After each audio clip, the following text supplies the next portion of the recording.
What's up, guys? Welcome to Blue Presents a podcast where I discuss all things music and how it affects my life. And today, I am so very happy to announce that my guest today is Rory Rodriguez of the band Hurtwave and the band Dayseeker. And if you know anything about me, Rory and the band Dayseeker have been a very big inspiration and a constant in my life. So this was a great time to talk to someone that I truly idolize and respect and admire. And we have a great conversation, man. And we talk about everything from, Arms Like Us to Dayseeker to the new Hurtwave EP that just dropped and their new single coming out, or is already out, New Year's Eve. But before we get started, man, I just want to say thank you to anybody who has started listening to the show or has continued to listen to this show, man. I just can't thank you guys enough for all the love and all the positivity you guys send my way, man. And keep listening, man. I'm trying to do some new things in 2021, man, and I'm really truly looking forward to some great interviews, some great interactions, man. And once again, man, if you'd like to get in contact with me, you got a show idea, you just want to talk about some things, or hell, you want to send something my way positive, hit me up on Facebook, Instagram, Blue Presents a Podcast, Twitter, Podcast at Blue, man. But before we get started, man, you guys should listen to my friend AJ Pelletier and the reasons why you should be listening to the Roads We Travel podcast. Hey everyone, AJ Pelletier here, and I'm here to talk to you about my podcast, The Roads We've Traveled. It's a podcast where every week I talk to guests and friends from music, art, comedy, and more about their journeys through life. Their struggles, their joys, and everything in between. You also get to know a little bit more about me and my journey as well. So if you like podcasts about good conversations about life, or maybe you're just looking to relate to somebody about some things you may be going through as well, then The Roads We've Traveled is the podcast for you. Subscribe to us today on Spotify, Apple, and Google Podcasts, or wherever you guys get your podcasts from. Check us out and subscribe to us on YouTube. And check us out at facebook.com/Roads We've Traveled podcast. All right, everyone. Thanks. What's up, guys? Welcome to Blue Presents a podcast where I discuss all things music and how it affects my life. And I am graciously joined today by Rory Rodriguez of Hurtwave and Dayseeker. I apologize. How are you today? Hey, I'm good, man. How are you doing? Oh, not too bad. So, man, I'm going to start you like I start everybody who comes on my show. What are your top 5 artists of all time or just right now? Oh, man. All time. Maybe a mix for you. I really like this band, The Midnight. They're like an 80s kind of synthwave current band. A big influence for Hurtwave. I've been listening to a lot of Kehlani. Her newest album was great. I've been listening a lot to this artist, Her. It's like H.E.R. Just really, really soulful. Great music. I love Khalid. I know he's like more mainstream, but just super, super into his whole vibe. And then I'd have to say maybe an older one is like Dallas Green, or he's under the name City and Color. He plays in this band, Alexis on Fire, but I've been listening to him since like high school. So he's a huge, huge influence for sure. Yeah, no, definitely Dallas Green, especially like when I was in high school, 2003. Alexis on Fire was definitely one of those bands that kind of was just one of those big inspirations for what I was doing at the time, musically. Them and like Atreyu and Killswitch Engage, kind of a weird mix there of all three of those bands kind of got me through high school. we probably went to high school like at the same time then, I would imagine. Yeah, I graduated 2007. Did you graduate the same time? No, actually 2004 actually, so I'm a little bit older than you. Oh, okay. You look like a young buck, so that's that's hilarious. I'm married, 2 kids, man, so this is stuff I get that all the time and I appreciate that, which is kind of crazy because which later on we'll talk about. You've kind of been a big inspiration in my music life as of recently, so we'll talk about that a little bit later. Sure. But basically the basis of my podcast, we're just talking about the journey into music, man, and how it connects us all and how music provides basically a language of togetherness through multiple different people from different backgrounds. Yesterday, I had a gentleman on my show who's from Iceland, and I've never been to Iceland. He's never been to the United States, and we were able to have a great conversation. So as I understand it, your journey into music started around when you were about 16 years old. What was the moment that made you realize that music was what you wanted to do in your life, that made you feel whole, I guess, or made you feel like this is you? Right. I guess, I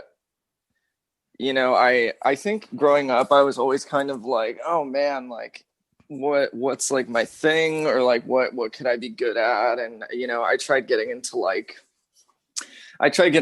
sports because my friends were doing that in school. And I can just tell, like, I'm not a very like my body isn't built for like being good at athletics. I don't know. It's like my my bandmate, Mike, he's in Hurtwave and Dayseeker. It's like, I feel like he played hockey and he was like great at it. And I think he's just one of those guys where like you could put him to do anything athletic, like sports wise, and he'll just kill it. And I'm just so far like the opposite of that, like with all that stuff. So, I would say I was really big into like video games. I was kind of a nerdy kid when I was in like junior high and high school. And then, I had a PS2 and I broke it, by trying to, I was trying to clean it. My friend was like, oh, if you spray all the dust out on the inside, it'll like run way faster. And I tried to do that. And I kind of messed something up,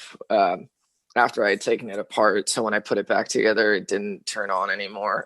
And I just like I just had a lot more free time on my hands. And so my one of my older sisters, she had like a really cheap Stratocaster. It was like this combo you could buy. It was like $100 for like a really cheap guitar, a little combo amp, and like this orange cable. And she like literally never touched it. And I remember just like kind of lounging around our apartment. I was just really bored after I broke the PlayStation. I was like, man, I like really want to kind of like know how to play this, but it wasn't in tune though. And I didn't know like the first thing about how to get it into like a regular tuning. And I was just so interested. I was like, man, I would love it if I even could just get it tuned just to see if I could figure out how to work around it. And I had a buddy who played guitar.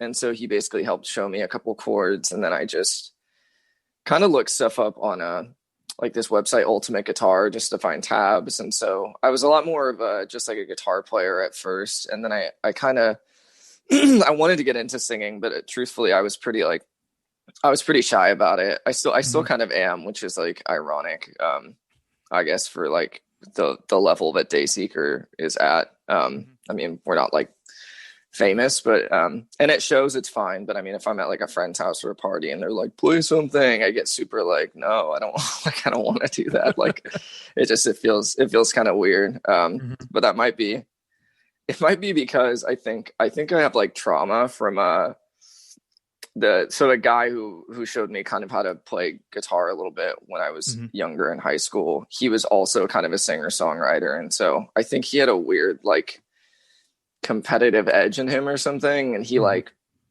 because he was okay. He wasn't objectively, he wasn't a very good singer in my eyes, but he like asked me to sing something for him because he just wanted to hear what my voice sounded like. And so I think I sang through like The Scientist by Coldplay, and he just, I mean, I think I was like 15 or something. So I sang through it, and then he was just like, okay. And then like, didn't say anything. And I think especially at that age, you take a complete lack of feedback as like, that was the worst thing I've ever heard in my life. So, so it's funny. I think he was like the first person I really like tried to sing in front of, and I had like a horrible response. So I think like as I kind of had like, it's funny. I had friends and like my first girlfriend, and I would tell them like, oh yeah, I'm like trying to sing and stuff. And they would be like, oh, I want to hear your voice. And I was so nervous to let them hear that I wouldn't do it in person in front of them. I wouldn't even do it over the phone in real time. I had to leave them a voicemail, and that was the only way that I would let them like listen to me sing.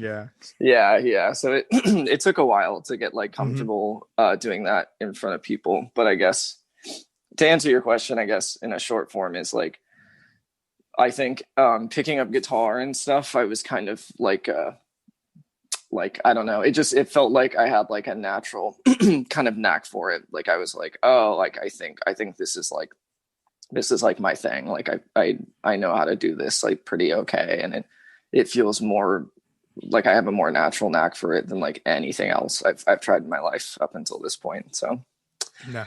Yeah. I feel you on that singing part, because I remember as young when I first started trying to sing myself, and I remember trying out for choir, and they were auditioning solos. And I remember one time they were like, pick your favorite song, come up and you could sing it. And I remember trying to sing it, but my voice at the time, I was kind of like cracking a lot and just trying to figure out what my dynamics were for my vocal range. And the choir lady, I just remember her just looking at me like, no, child, no, just step down, child. Oh no. Wow. That's horrible. That's funny. I felt like I was the worst thing ever. And I was like, oh God. No, I was a choir kid too. Yeah, I mean, it's tough though, especially at that age. Cause I think, I run into it a lot now. If a younger fan like messages me and they kind of, and I remember being in their position, because I remember listening to bands like Seosin and stuff when I was younger and being like, I don't know what it was, but I thought when I was like 16 and 17, I thought just like the range that they had was just so like incredible and so cool. And I wanted I wanted to have like that kind of vocal range at such a young age. And I think that was like that. Well, first off, it's funny that as I got older, I was like, because that was like when I was like 19 and stuff, I was like, that's the most important thing, is like what's like the highest note I can sing. And like how like it became like a weird thing in the local scene where they'd be like, oh shit, like you hit like a fucking high C sharp in like that new song you guys put. And then like I think like as I got older, I was like, oh, there's like a lot more important things than just like your range. And like I have like a decent range. I'm not like Anthony Green or like some crazy like you just see some people sing like in a really high range, but that's just like how their voice is built like for that octave. So I try not to I don't really get wrapped up in that too much, but yeah, it's that sucks, man. I'm surprised. I feel like there's a much nicer way of it's just damaging being like, yeah it's like kind of you know, damaging in a way a little bit. No, it's kind of, yeah, there's a way to like, I don't know, what do they call it? There's like a compliment sandwich or something where it's like you can like start with something good, start off with something good, interject a bad thing. But yeah, there's really nice way. Yeah, because I've had people be like, what do you think of this song? And I feel like I always, and sometimes like, yeah, just to be brutally honest, sometimes it's not good, but it's just because they're younger or they don't have as much practice with it. But I'll always try and be like, hey, like I think like this melody is awesome, like just try not to strain here or there, but like overall good job. Like I think it's fucked up just to be like, nope, get down from the stage. Like that's, yeah, geez, sorry man, that's a bummer. Well, I mean, yeah, no, I was like 8 or 10, and I didn't to be honest with you, it was like a few more years before I started to realize that maybe singing might be what I want to do, and it actually one of those things, if it happened by a really weird circumstance, that I actually became a vocalist. I was actually trying out for a band to play bass, which I was extremely mediocre at. I could follow a rhythm. That was about it. And a friend of mine's, we used to go to school together, was just like, hey man, my band's looking for a bass player. I showed up to practice. They were literally arguing with the vocalist at said practice. And he turned to me and was just like, so I've heard you sing before. You're going to do vocals and we'll find somebody else to play bass. And that's just kind of how I looked into being a vocalist. And from there, it just kind of became my calling, and it kind of, in a weird way, it has affected every part of my life. So I have that same question for you. How did you feel like, when you had guitar, you were playing guitar, you were trying out vocals, how do you feel that like that finally, when was that moment you finally felt like everything was kind of coming together and you're like, wow, this is it right here? Like we talked about like how you got up to that point. When was that point where you finally felt like, okay, this is starting to click in where it's supposed to? I think I was, when I was younger and kind of growing up, I was in high school. I didn't really have like a band during high school. I just did a lot of like singer songwriter stuff. Like I was just playing coffee shops, just like me, and an acoustic guitar. And then I got out of high school, and then I had some mutual friends who were like, oh hey, like my friends they're like looking for a singer. I didn't really know any of them, but I was like open to meeting them and trying to see where that went. And so I met up with these guys, and I kind of, so there were bands like the Devil Wears Prada and stuff where they had like one guy just screaming, and then they had a guitar player who was singing, and I was like, cool, like that's what I want to do. Like I never in my life really anticipated to like do like screaming or anything when I was younger. And then I just like didn't really have an interest in it. And then when I joined the band, they were like, oh, we already have like 2 guitar players. And this was at a time too where it was just like, it was a lot less common to have like two separate vocalists doing like each different duty. And so they were like, oh, like we like your singing, but like we want you to like learn how to scream. And then I was like, oh, okay. So it's funny. Yeah. My first horrible band. I think you can look it up on YouTube still. There's like a few songs. It's called Oh No Please, and it's like oh no comma please exclamation. Yeah, it was the dumbest. They like threw that name out there, I think, at our first practice, and I was like, I'm not for that at all. And then like they made the MySpace page, and I was like, fuck man, all right. But yeah, it was I don't know why I learned how to, because the screaming I learned to do in that band was like, I had no idea what I was doing, so it was very like it was just like super high pitched, like Alisana, like Emery, just like dumb sounding screams. And I thought like I had a good handle on it. And then, wow, it was not great. And so we ended up kind of disbanding. And then I got into this band As Cities Burn. And they had their screamer is just like you can tell like he doesn't have a lot of like proper, there's people who scream like Garrett from Silent Planet, and other people where you're like, oh wow, you dedicated like months and years of your life to learning like how to do it. He like I feel like every time I talk to Garrett, he has like some new thing to tell me about how you scream and like how to do it better or easier. And I remember the guy from As Cities Burn. It was just so cool because I was like, he's literally just yelling like his lungs out. Like there's no like cool technique going on. So, but I mean, it's horrible for your voice though. But I had a weird phase, where I got just really into just the yelling factor, because I was like, okay, like the high pitched scream is like is garbage, so I have to stop that. And then it was kind of weird. I was just yelling, and then I kind of like shaped my mouth a little differently, and then kind of got this like mid-range scream, which is basically like what I do in Dayseeker. And then from there I just kind of tried to like do that better. And then like I think in touring especially, you figure out like kind of how to produce a similar sound without as much effort. So I think I ended up going into this other band called Arms Like Yours, and then from there a couple of years later got into Dayseeker, and then Dayseeker thankfully has worked out pretty okay. But like it was definitely, we were a little worried about our band's future up until our last album came out. But it seems to be okay. I mean, despite like a pandemic going on. But everything with our band was always just kind of like, in the beginning, it felt really cool because we got signed to like this indie label In Vogue, and I felt like we were kind of like local, like hometown heroes, because we were actually like getting to go out, and even if they were like kind of crappy tours, like getting to go out and tour. But then, we kind of lived in that like post-hardcore world for like 3 albums, and then kind of realized that like, although our climb in success was getting, like it was rising, it was just so slow. And we were kind of like, man, I like don't know, I feel like we'll be like 60 by the time this is like this is gonna go well for us. So we kind of, and it's funny too, because I think the guys and myself just kind of we would do like interviews or podcasts, and they'd be like, "What metal bands are you listening to?" And we'd be like, "We don't really like. We're all like 30 now. Like we don't really like.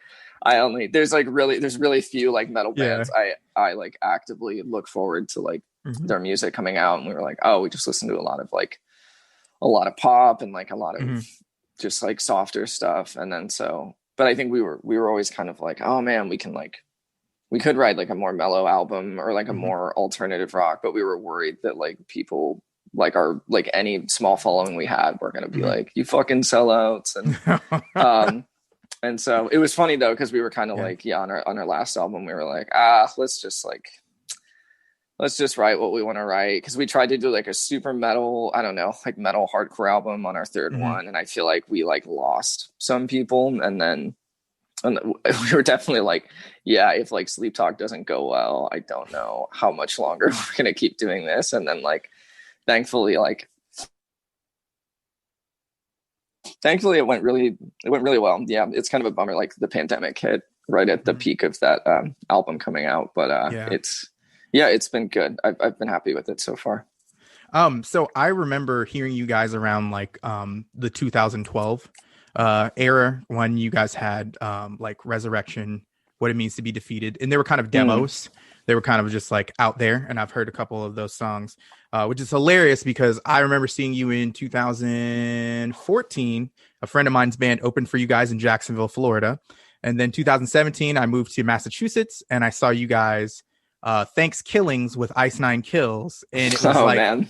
Yeah. Actually, weird enough story. Me and my wife came up and told you that Spotless Mind was going to be our wedding song, which I'm sure she's in the other room, probably mortified that I'm even bringing this up. And she remembers you saying, that's kind of a sad song. That does not seem like prime wedding song material, but I mean, but it was, and I sang it to my wife on our wedding day. So if you don't mind, real quick, I'll explain to you why it's a perfect song for me and my wife. Because kind of when we were growing up here, in Massachusetts, kind of, we kind of met when we were teenagers, and then we broke up. As I found out earlier today when I was talking to my wife about having you on the show. And I just, I broke up with her, which apparently I didn't realize how emotionally damaging this was for her. She took it really hard on her ego. And basically kind of one of those things where like you're done with somebody, it's out of your mind. You're not thinking about them completely, but they're always kind of in the background for you. And even when I moved to Florida, my wife was always kind of in the background for me, as my best friend. And she was in relationships, I was in relationships, and it was always kind of like we were trying to get rid of each other. We were still friends, but we were trying to get rid of each other mentally. But for whatever reason, we're always in each other's background. And in 2017, I decided to jump and move back to Massachusetts to be with her. Wow. So, yeah. Well, hey man, that's pretty heartbreaking to leave her, but also like I don't know a lot of people who would like relocate just to try and give another relationship a chance. So that's that's kind of beautiful in a way. I guess that makes sense. I still feel like you could have done like that Train song that everybody does, or some corny stuff like that. Well, but I'm honored, man. That's cool. Yeah, if it helps, every woman in the room was crying when I was done singing. It was either because it was a very bad version of what you did, or they actually liked the song. I don't know. No, I'm sure. I'm sure it was just emotional, man. But that's really cool, man. That's wild to think about. Yeah. Do you have like video of that? Actually, my wife might have a video of it, but it may sound weird because my wife is also singing at the same time, but I would be more than glad to send it to you so you can berate me for how terrible I was. No, I'm just curious to hear it. No, I won't. I'm not going to be like your old choir teacher, man. Yeah. Just like get off the stage, damn it. No. So you talked about Arms Like Yours, which, really funny because into me becoming a Dayseeker fan, it wasn't that I found Arms Like Yours until I was actually in the middle of, in my love for you guys. So I have a question that I think is something that kind of it branches from Arms Like Yours into Dayseeker. When did you learn that Arms Like Yours was really the beginning and Dayseeker was the next chapter of what Arms Like Yours, because there are some similarities in tone wise, but especially in that first album, What It Means to Be Defeated, you can definitely tell that the influence from what you were doing in Arms Like Yours carried over to Dayseeker. But when you guys became Dayseeker, or you transitioned into Dayseeker, it was way more mature in the sense of that sound to Dayseeker's sound. Yeah, Arms Like Yours was kind of interesting because Dayseeker was basically formed out of members of Arms Like Yours. So it was me and then my guitar player at the time, Alex Polk. We kind of joined with a band called Southern Lights. So I did vocals for Southern Lights for a little bit, but I was just doing screaming in the band, and they had a singer already when we had joined, but Arms Like Yours was kind of on the decline and their band kind of seemed like they were doing better. So it seemed like a good idea to kind of give up Arms Like Yours. But it was kind of weird though, because when we went to Southern Lights, they already had an entire EP recorded and written that like didn't have anything to do with like me or the other guitar player who was in Arms Like Yours and who went to Dayseeker. And so we had like songs written that ended up being used for like the first Dayseeker record, but we were kind of just playing in Southern Lights, and like I love the guys and like it was really fun, but I was just like, I don't have like an emotional attachment to this music because like I had nothing to do with it. And I was also kind of like, yeah, like at the time I was like, screaming's okay, but like I feel like I'm a better singer than I am a screamer. And it was funny actually, because me and the guitar player from Arms Like Yours, we were kind of actually thinking about leaving Southern Lights because we were just like, this just isn't like what like our heart is in. And then the singer of Southern Lights was like, he was kind of like, it kind of like happened really fast, but he was like, I don't want to do this anymore. He's like, I don't want to play in a band. And then a lot of the guys wanted to just stay under the name Southern Lights because they already kind of had a following. But the funny thing is that with Arms Like Yours, they had a singer before I joined, and I had to kind of like fill his shoes. And I objectively thought a lot of the new music we had written together was a lot better. But I think the trick is he was a lot more outgoing with like fans, I think, at shows, and he had like a much louder personality than I had. And so it was weird. I joined and I kind of just got used to like a lot of people like vocalizing that they were like not a fan that I was a vocalist in the band. And it was weird. Like it didn't even feel like it had anything to do with like the writing or my voice. It was just like that I wasn't like as outgoing or as like personable Mr. as Popular. he was. Yeah. It's just not like, I mean, I'll be like, I'll try and be nice and I'll talk to people at shows. I'm not like, I really try not to come off like a dick, but I just don't think I'm as like, hey, like loud social guy, like after we play. And so anyways, I was kind of like I kind of had to get used to that when I joined there. And I knew that if we did that with Southern Lights, that I would be getting compared to their old singer all the time. And I was just kind of like, I don't have an interest in kind of going through that again. So yeah, so we convinced them to just go to Dayseeker.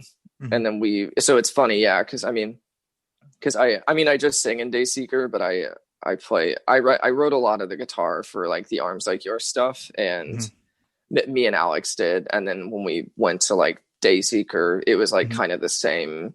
It was like me and him still writing mostly everything. So I think like Dayseeker basically is just like what like newer like Arms Like Yours would have been if we had carried on with that name. But we obviously, like, I think we started listening to different music as we got older. And so I think the writing changed a little bit, but I think it's always kind of changing. Even like the older we get now, I feel like the records they'll always shift a little bit depending on what we're into, but it's good, man. Yeah. I like the band now, but there's some changes here and there, but it feels pretty good right now.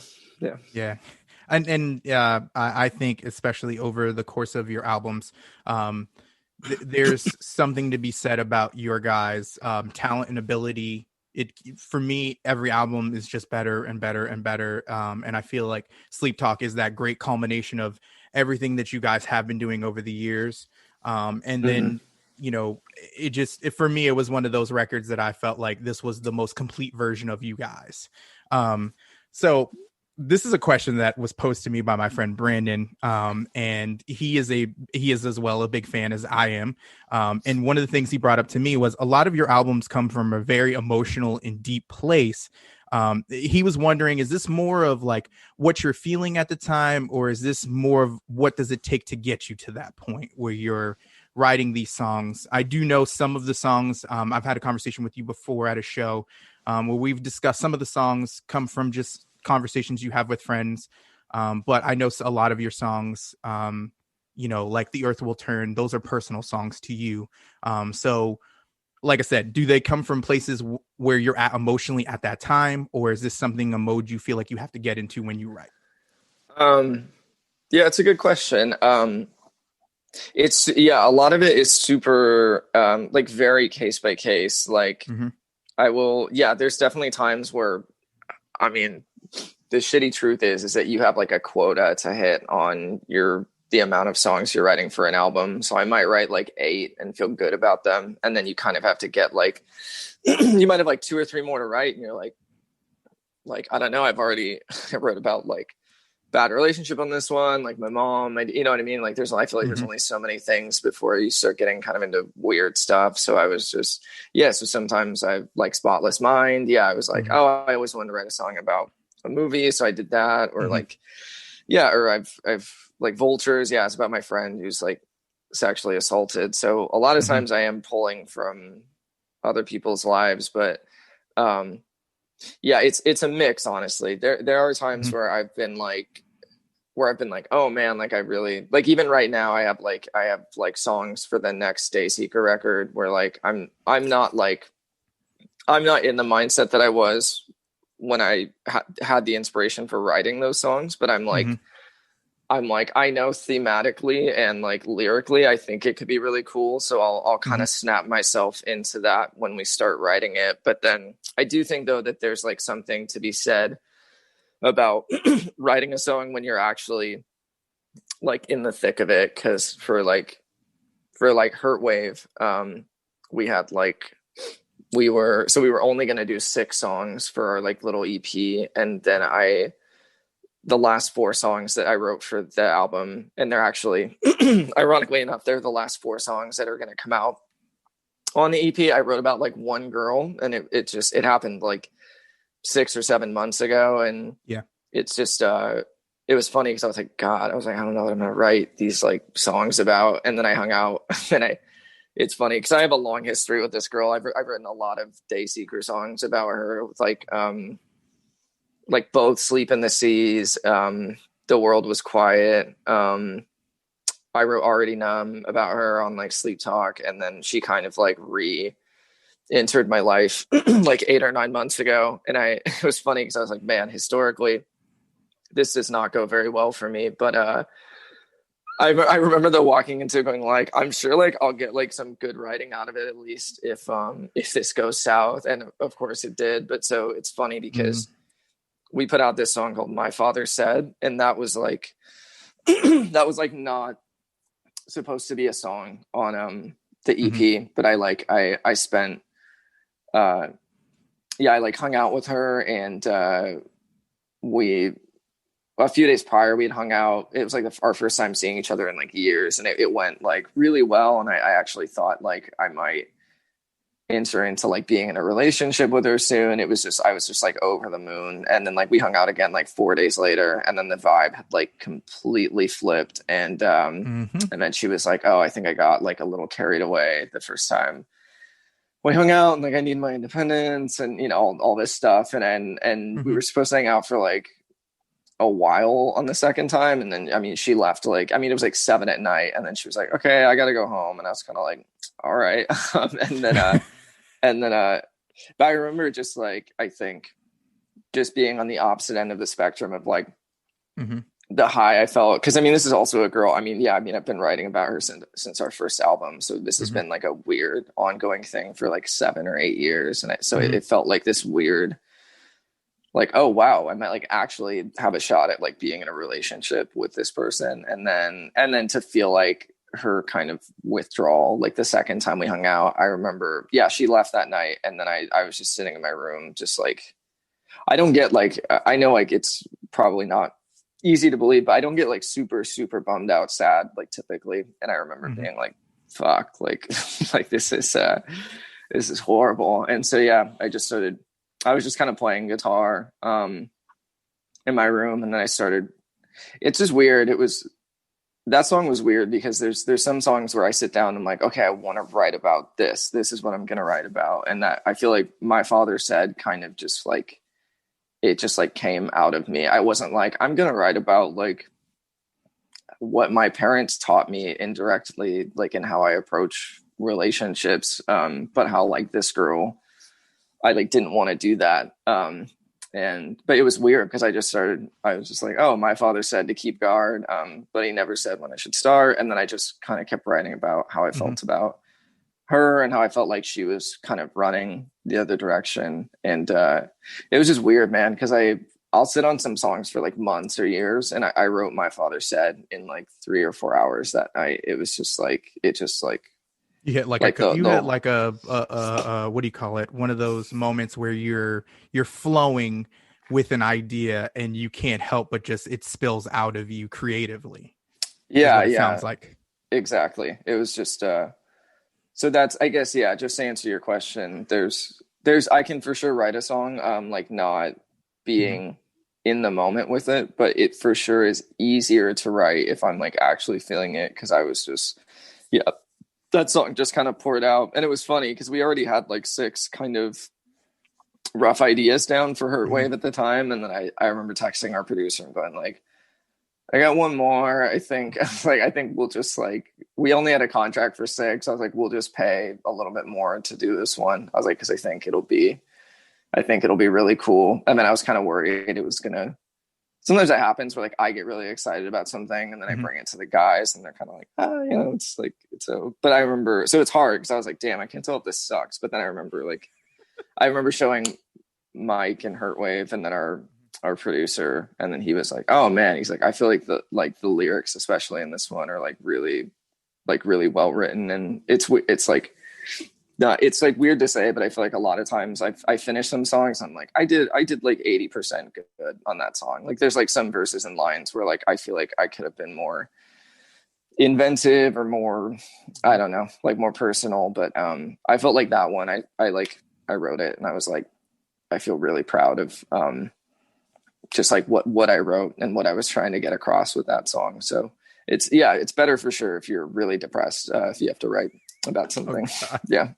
Oh man. With that being said, man, and talk about the new Hurtwave EP, man, which once again I think is a great you and Mike did some wonderful things on this record, man. Let's talk about your role in writing this EP as well as Mike's role in this EP, man, because I do feel like one, your voice is amazing on this record. That sad kind of pop vibe in this EP is just, it's perfect, man. I found myself listening to it on my drive home from like work, and it's like my go-to record to just kind of decompress and just chill in my car while, I've got like about a 20-minute drive home from work. So it just kind of, you get that vibe. It's kind of something interesting. And I remember a lady pulled up to me and I was kind of like singing along with it. And she looks over at me. She's like, giving you like the thumbs up kind of look, like, it's trying to chill. But talk about you and Mike's, thought process with this record. Well, Mike's my roommate. Actually, we live together, and he's been like my closest friend for like easily, because he was in Southern Lights, and then like we kind of joined, and then so I mean we've been really good friends for like close to a decade now.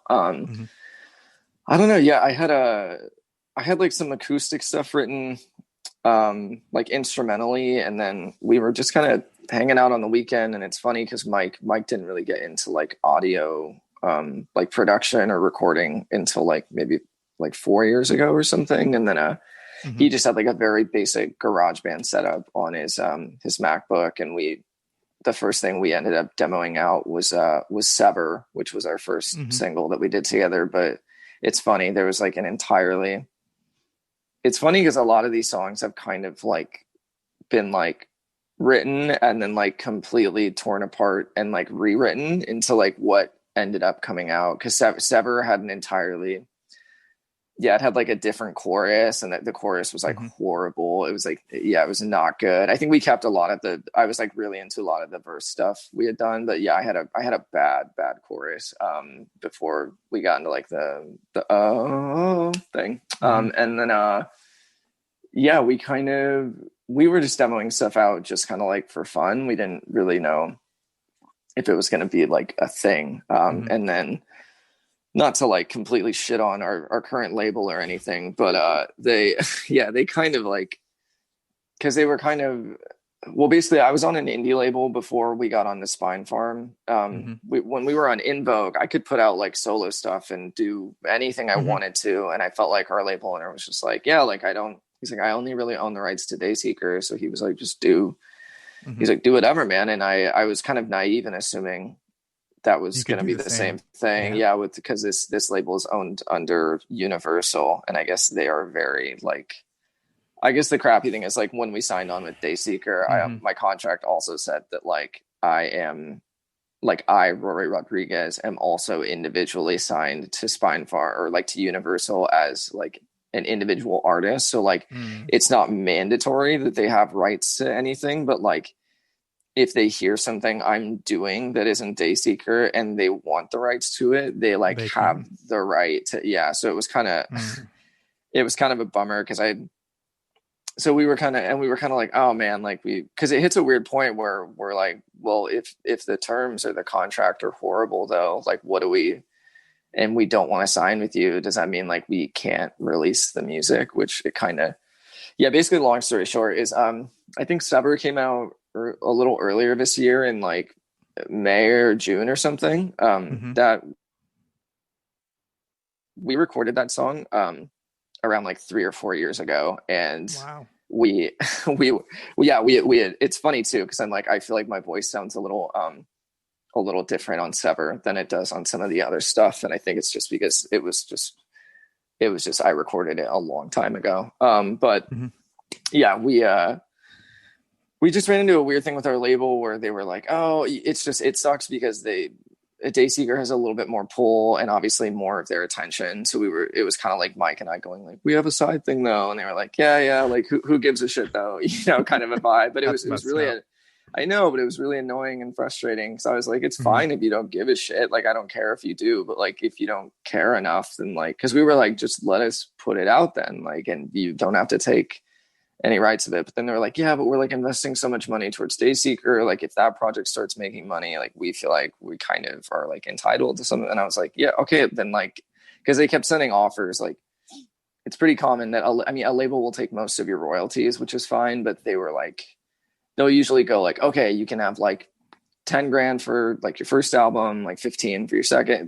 There's always like money given in exchange for owning the rights to your songs. And I remember the first contract they sent, it was like, first off, it took like 2 years to get a contract, like in them going like, we're going to offer you something, until we actually got it in front of us. And then it was like, it was seriously like the worst contract. It was literally like, we're not going to give you any budget for recording, and we want to take like 75% of anything you make. God. And I was just, and then we had to go back with revisions. Like, and our entertainment lawyers, like, that's not how it works. Like and it's funny too, because I'm like, you guys are fucking Universal. Like you have some money to spare. And so they sent through another offer. I know I'm kind of going off on a rant. No, it's okay, man. Go ahead and say whatever you want to say, man. I'm here to listen for real. So basically, we kind of, I was saying that in relation though, that I honestly kind of think it's a little bit of a blessing though, because Sever's been done for a couple of years, and I was happy with how it was like when we recorded it. But there's songs like Bleach and a couple other ones that haven't come out yet. There's one called New Year's Eve, and there's a couple of the tail end singles we had like we had earlier versions of them vocally where they were very different, and we ended up like yeah, Bleach sounded like an entirely different song a few years ago. And so I'm kind of like, I'm actually very okay kind of with how long it took. And I think it's actually better because I think this coming out post Sleep Talk was good because I feel like a lot more people paid attention to Hurtwave than they would have if we had put it out after like our third record or something. So, and I'm glad too, because we really like ripped apart some of those songs, and the newer versions of like Bleach and some of the other songs that haven't come out yet, they just like, they're 1,000 times better than what they were before. So, but yeah, I mean, it's really just like, I just kind of bring like instrumental ideas to Mike and then let him kind of do his thing, like percussion wise. And then we have our producer he's the same guy he did a lot of the work on Sleep Talk. So he'll kind of help with like soundscapes and just making the song sound really good. So we have a nice little team going. And I think we all have kind of a similar idea for the music, for Hurtwave and for Dayseeker, which is nice. So it's good right now. Yeah. So I've got two more questions for you before we get out of here. The first one is, how are you feeling about writing during this pandemic that we are unfortunately all going through? Do you feel like you're a little bit more emotionally open because now we are not, it's for you, you guys were touring just right up until, the pandemic hit. And it was just awesome to see you guys. It seemed like you guys were hitting your stride. You guys had the Wage War tour. Like I said, I saw you guys with Ice Nine Kills, and it just seemed like every time I saw you guys were announced for a tour, the We Came as Romans tour, which, by the way, awesome live stream. I was so happy to see that you guys were able to do that. So how is it writing during this time, man? Like trying to deal with all of this. Yeah.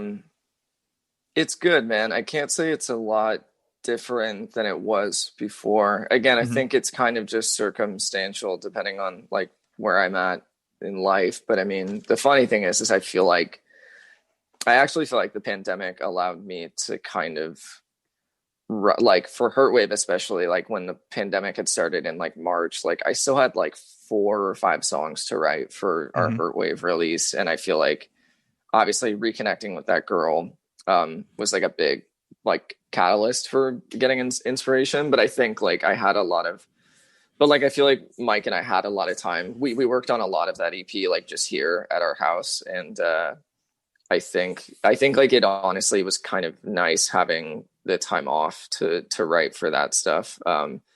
It's interesting now because we're kind of getting into writing the next Dayseeker record, and so but now we're all back at work, so we're kind of trying to figure out like when we can like kind of meet up and get that going. But honestly, yeah, I can't say it's like drastically different writing right now than it was before. It is a bummer though, feeling like kind of what you were saying. I felt like, yeah, we were kind of just like hitting our stride, and we had a lot of touring plans for like the rest of this year and like even early next year, and some like international stuff that like we are not going to get to do for like a very long time. It would appear right now. So, but it's good, man. Yeah. It's, I'm just always kind of looking for, I kind of welcome heartbreak or whatever can make me hurt. 'Cause I think that's our bread and butter kind of, but yeah.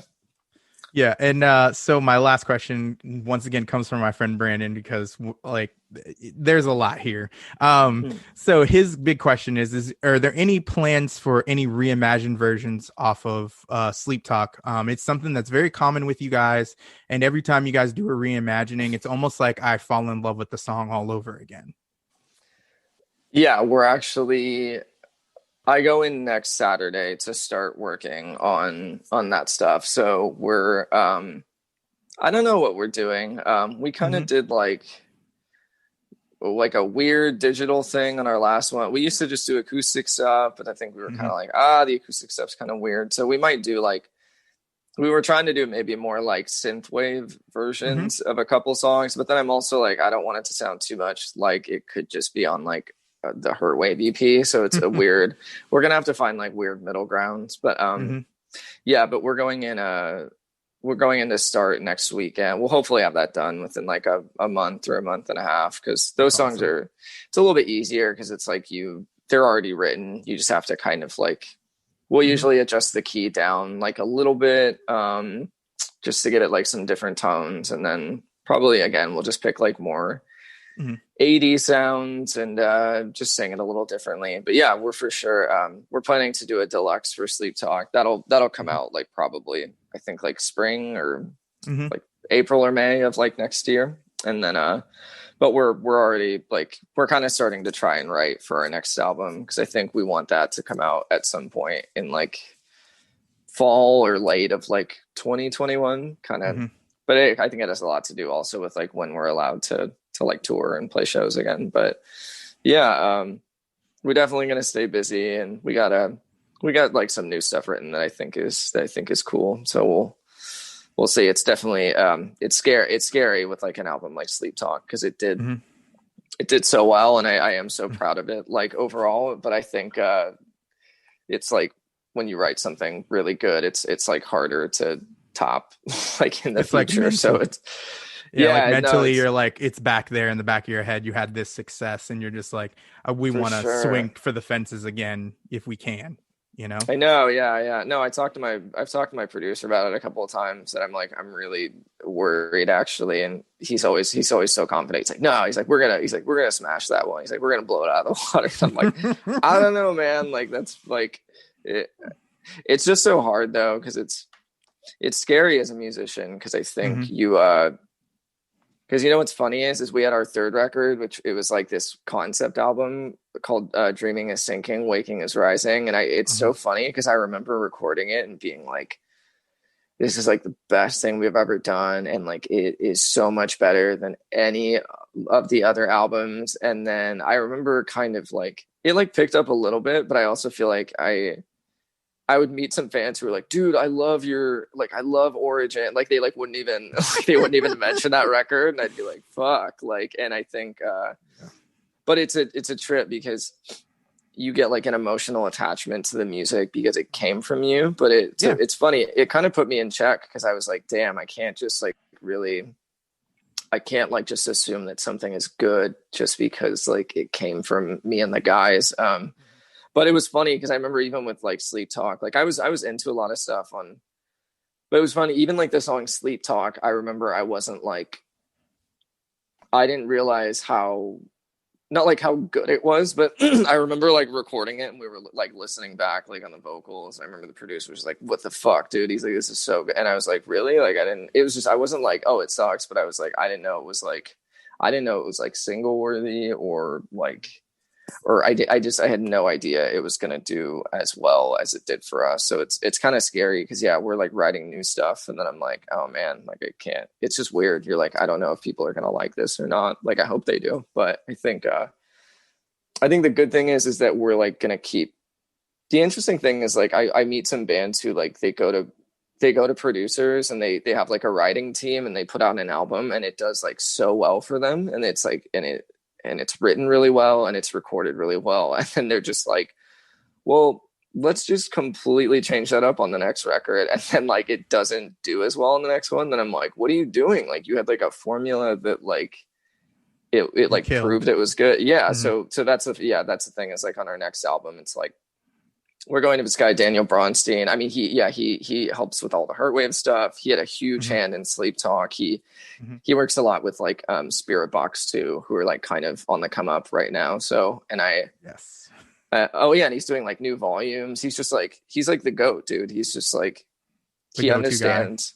Yeah. He's just like, he's amazing with like soundscapes. And he is like he was really smart during like the process for Sleep Talk. Like he was always like I remember, because I think we wrote this song called The Color Black, and I remember he was like all your, because we had a lot of the record written up until then, and so he's like every song, he's like your chorus like picks up, which like as it usually should, but he was just like, he's like, what if The Color Black was like the only song on the record where it was just like, it was kind of like hellfire in the verses and like everywhere else. And the choruses were like the only mellow parts of the song. And so I think like, I can't thank that guy enough, because I feel like he was always just trying to be conscious of making sure like we weren't writing the same song like 10 times over for the album. But so yeah, he did a great job. And so I'm at least like hopeful that if we keep going to him, he'll kind of keep us in check. And like, I don't see us writing something like worse than Sleep Talk, but definitely trying to write something better than it is, like, for sure scary. But in the back of your mind. Yeah, but I'm hopeful though. I like some of the new stuff we've put together, and I don't think we're gonna like terribly change sound or anything. Like, I think we're just gonna kind of try and do something like similar, but just like better, Yeah. No. And man, just to kind of like end this on a different kind of note here. Sure. I personally want to tell you what your music and what Dayseeker's music has done for me personally. And like I said when we were talking before, especially like a lot of what you guys have done from the first record up until Sleep Talk has kind of influenced me in so many different ways. I remember when I first got into you guys, What It Means to Be Defeated, I was actually getting out of a extremely horrible relationship myself.